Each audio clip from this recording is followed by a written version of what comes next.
இல்லாம துரோகம் பண்ணிட்டாங்க நீங்க சொன்னீங்க அதிமுக மேல. ஆனா ஏற்றி விட்டவங்களை மறந்துட்டாங்க அப்படின்னு எடப்பாடி பழனிசாமி சொல்றாரு. இதுக்கு நான் பல வாட்டி உங்களுக்கு விளக்கம் சொல்லிட்டேன். இல்ல ஒரு ஊர்லயும் கேட்ட கேள்வியே தான் நீங்க பதில் சொல்லிட்டு இருக்கீங்க.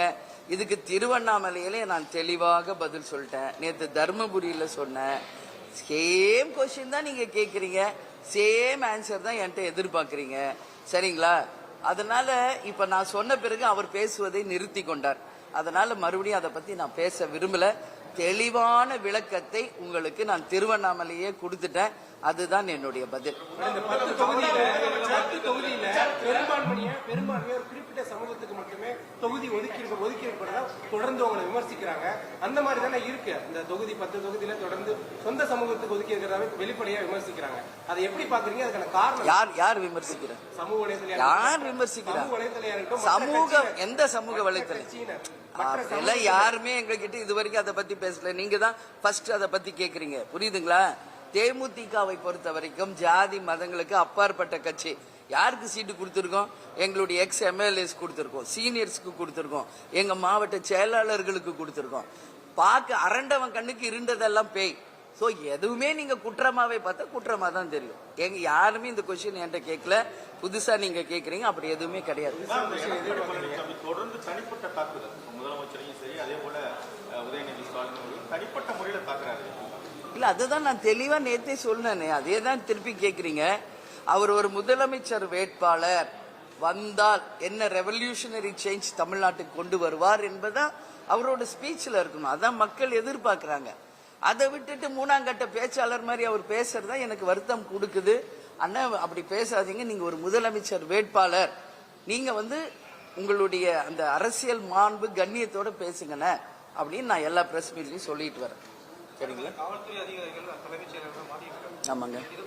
இல்ல இது தேர்தல் வரும்போது ஒரு வாட்டி மாற்றுறது இயல்புங்க. ஆனா இந்த மாதிரி ரொம்ப அதிகமாக எல்லா அதிகாரியுமே மாத்திக்கிட்டு இருக்காங்க இந்த வாட்டி.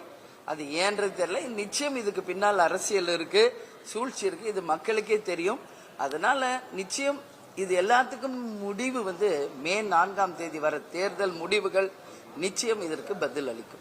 மேடம், நீங்க போட்டியிட விருதாச்சலமா இருக்கட்டும், அங்க மயிலமா இருக்கட்டும், சேலம் மேற்கு, ஓமலூர், தர்மபுரி இந்த மாதிரி பெரும்பான்மையான தொகுதிகளில் வன்னியர்கள் தான் பெரும்பான்மையா இருக்காங்க. அப்ப வன்னியர் இடஒதுக்கீடு உங்களோட நிலைப்பாடு என்ன? தொடர்ந்து அவங்க இடஒதுக்கீடு கேட்டுட்டு இருக்காங்க. நீங்க அவங்க பெரும்பான்மையா இருக்கிற தொகுதியில தான் பெரும்பாலும் போட்டிடுறீங்க. வன்னியர்களோட இடஒதுக்கீடுக்கு உங்க நிலைப்பாடு? நான் ஏற்கனவே இதை பத்தி நிறைய வாட்டி பதில் சொல்லி இருக்கிறேன். இந்த முறை தேர்தல் முடிவுகள் வரட்டும். மே 4ஆம் தேதி ஆட்சி அமைக்க போகும் அண்ணன் ஸ்டாலின் அவர்கள் 2வது முறை முதலமைச்சராக வரப்போவது உறுதி. 7வது முறை திமுக ஆட்சி அமைப்பது உறுதி. நாங்கள் போட்டியிடும் தொகுதிகளில் வெற்றி பெறப் போவது உறுதி. அதனால நீங்க கேட்கிற கேள்விக்கு நிச்சயம் புதிதாக மீண்டும் அண்ணன் நம்மளுடைய ஸ்டாலின் அண்ணன் ஆட்சிக்கு வரும்போது அதை பற்றி நாங்கள் பேசி ஒரு டிசிஷன் எடுப்போம். ஓகே? ஆமாங்க. முடிஞ்சா அமித்ஷா அவர்களும் மோடி அவர்களும் பேச முடியுமா?